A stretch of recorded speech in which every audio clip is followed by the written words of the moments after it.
일본이 갑자기 한국 G7을 지지한다고 나섰는데 이게 정말 한국을 위한 일이라고 생각하십니까? 이재명 대통령이 캐나다 G7 정상회의에 초청국 자격으로 참석했습니다.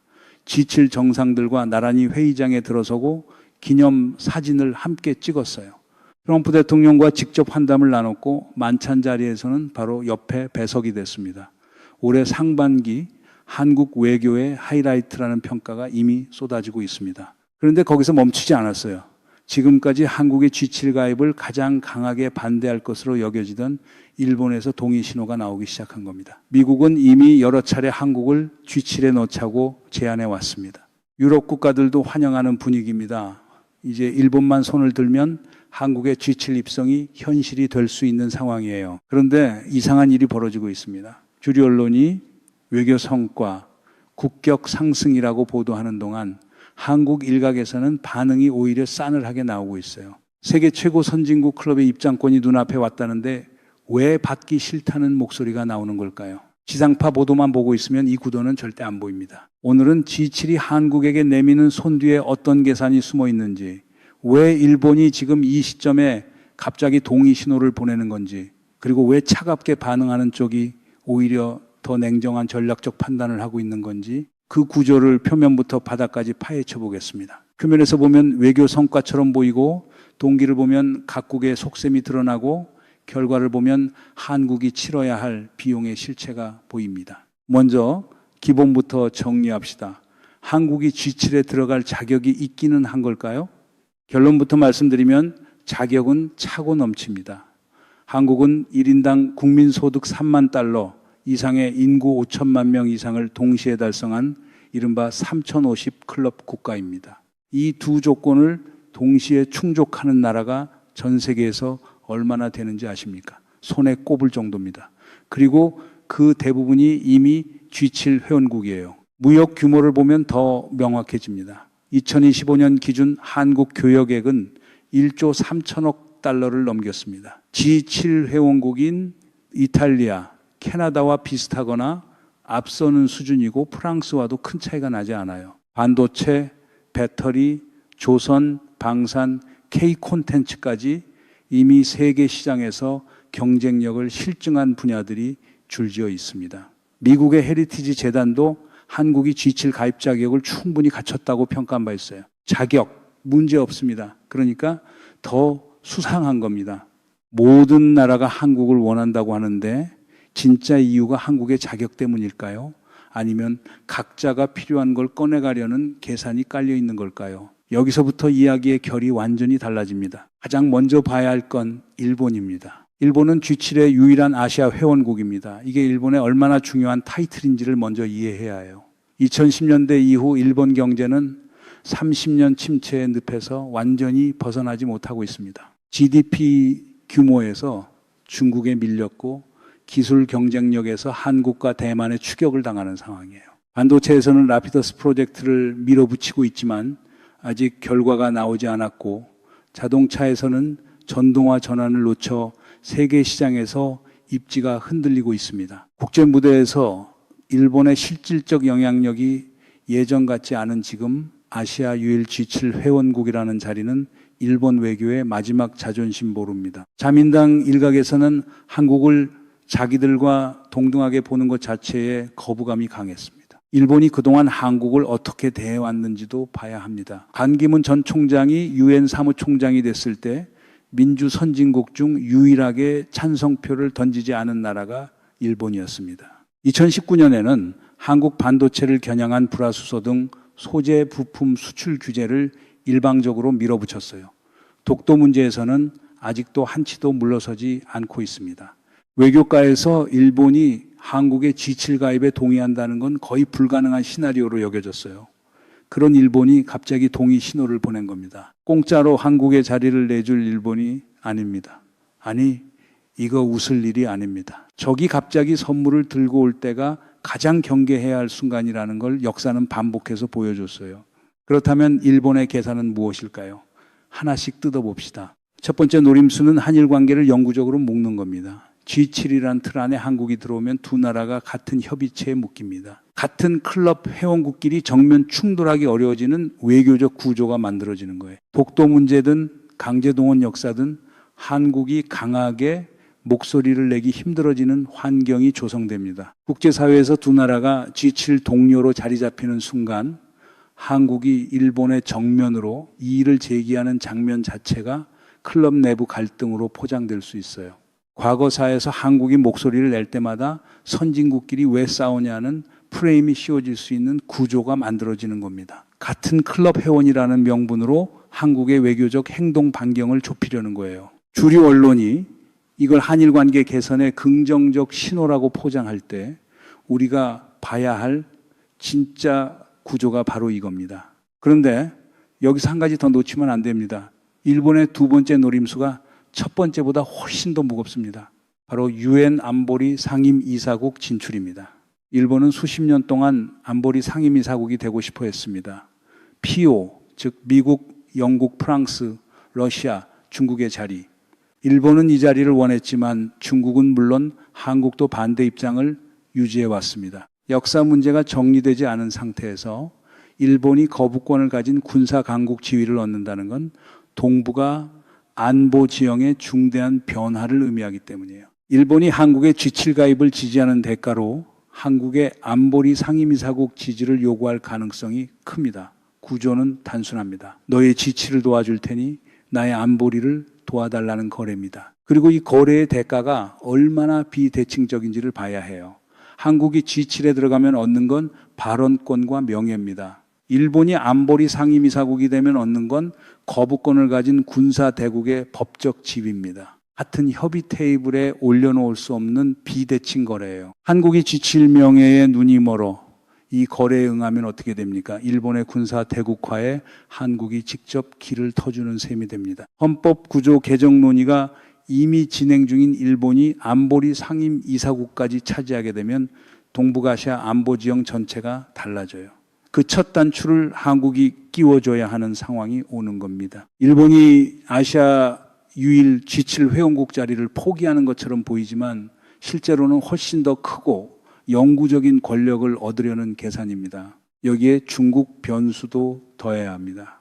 한국이 G7 정식 회원국이 되는 순간 중국의 시선이 달라집니다.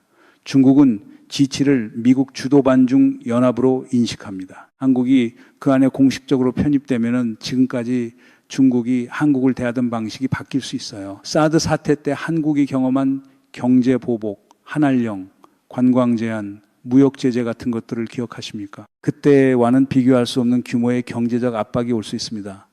중국 입장에서는 G7 가입이 한국이 반중 진영에 공식 합류했다는 선언으로 익히기 때문입니다. 세 번째 노림수도 있습니다. 고이즈미 국방상은 최근 한국과 군수물자 상호지원 협약을 맺자고 강조하고 나섰습니다. G7 가입 이슈와 이 협약 추진을 같은 맥락에서 보면 그림이 나옵니다. 한국을 G7 회원국으로 끌어들이는 동시에 군사 협력 틀을 강화해서 일본의 태평양 방어선 안에 한국을 구조적으로 포함시키려는 의도예요. 아시아판 나토 구상도 거론되는 상황에서 한국의 군사력을 자기들 방어 네트워크에 편입하려는 계산이 깔려 있습니다. 중국의 군사적 확장이 커지고 미국이 역의 균형으로 무게 중심을 옮기는 지금 일본은 더 이상 자존심 때문에 망설이지 않고 있어요. 계산기를 두들겨 보니 자존심 하나 접으면 한국 군사력이 따라온다는 결론이 나온 겁니다. 손해보는 건 자존심뿐이고 얻는 건 한국 군사력, 안보리 지위, 외교구조 재편입니다. 안 할 이유가 없죠. 일본 입장에서는. 그런데 G7을 원하는 건 일본만이 아닙니다. 오히려 다른 나라들의 속내가 더 교묘합니다. 여기서 하나를 분명히 해야 합니다. G7은 명예 클럽이 아닙니다. G7 가입이 곧 세계 인정이고 그게 한국의 좋은 일이다. 이 공식이 틀렸습니다. G7은 막대한 의무와 비용이 따라오는 클럽입니다. 이 차이를 모르면 초대장을 받아드는 순간부터 청구서가 날아오는 구조가 무엇인지 보이지 않아요. 정식 회원이 되면 가장 먼저 마주하는 게 분담금입니다.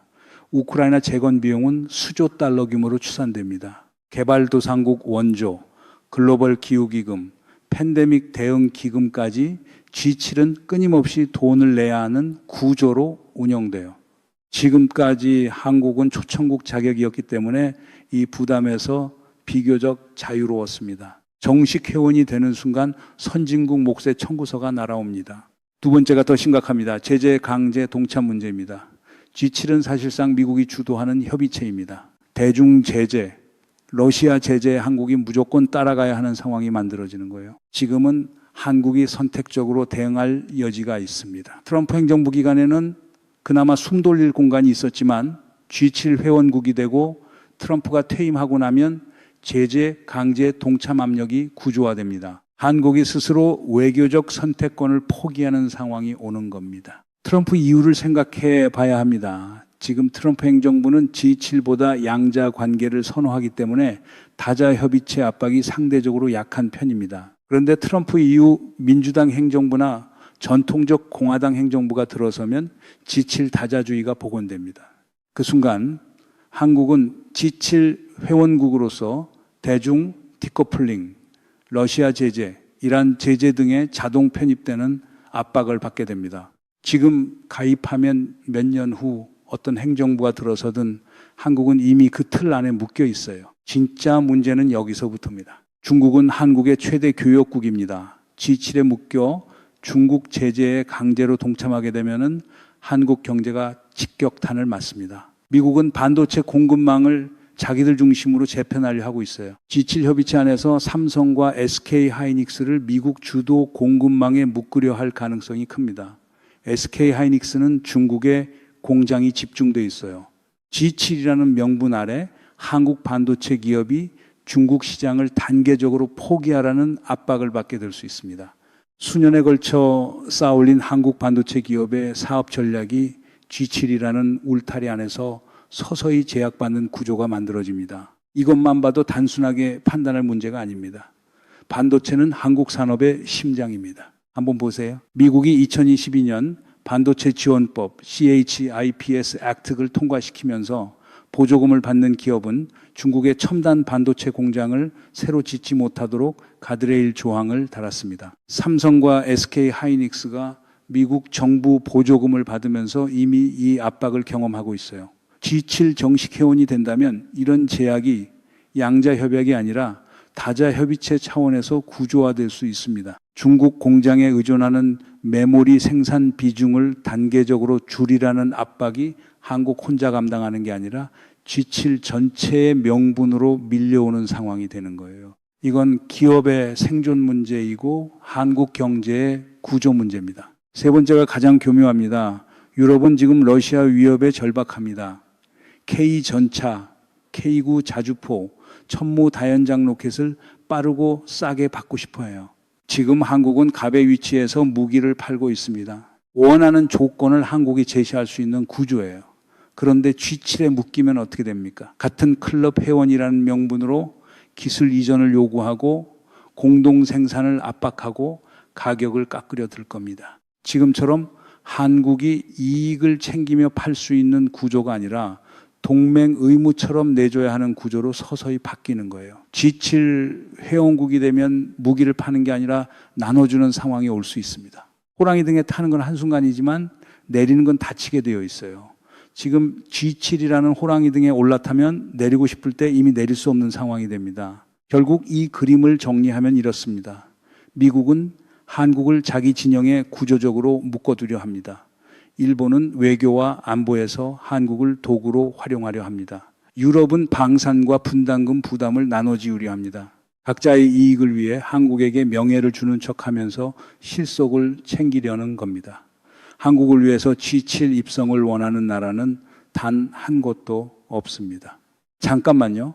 여기서 각국이 한국에게 내미는 논리를 보면 더 선명하게 보입니다. 미국은 민주주의 연대를 내세웁니다. 유럽은 글로벌 책임을 말합니다. 일본은 아시아 협력을 강조합니다. 좋은 말들입니다. 그런데 이 좋은 말들의 공통점이 뭔지 아십니까? 한국이 치러야 할 비용을 정당화하는 프레임이라는 겁니다. 민주주의 연대 이꼬를 미국 주도 제재 동참, 글로벌 책임 이꼬를 분담금 납부, 아시아 협력, 일본 방어선 참여, 포장지는 다르지만 내용물은 같습니다. 이제 G7이라는 협의체 자체의 구조적 문제를 봐야 합니다. G7에는 별도의 가입 절차가 없습니다. 헌장도 없어요. 조약도 아닙니다. 명확한 규칙이 없다는 건 강대국들의 정치적 거래에 더 쉽게 휘둘린다는 뜻이에요. 들어갈 때는 절차가 간단할 수 있지만 들어간 이후 무엇을 부담해야 하는지에 대한 명문화된 상한선이 없습니다. 의무는 강대국들이 압박으로 결정하고 한국은 그 압박을 감당해야 하는 구조입니다. G7이 강제력이 없는 협의체이기 때문에 부담이 없다고 생각하면 오산입니다. 오히려 법적 구속력이 없기 때문에 한국이 보호받을 근거도 없습니다. 강제력이 없는 대신 탈퇴 비용이 국제 신뢰 손상으로 돌아오기 때문에 한번 들어가면 사실상 나올 수 없는 구조예요. 여러분이 G7 가입 소식에 뭔가 이상하다고 느꼈던 그 감각, 그게 정확했던 겁니다. 여기까지 보고 나면 이 이슈를 단순히 국격 상승으로 포장하는 보도들이 얼마나 표면만 다루는 건지 보이기 시작합니다. 주변국 반응도 변수입니다. 한국이 G7 정식 회원국이 되는 순간 러시아는 이를 서방 진영에 완전히 편입되는 신호로 읽습니다.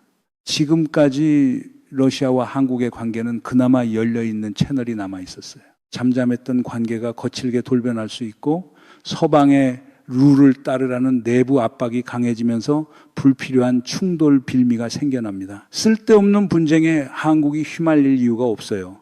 국익 없는 명예는 그냥 짐입니다. 방산 수출에서 한국의 핵심 경쟁력 중 하나가 중립적 포지션이었다는 점도 여기서 연결됩니다.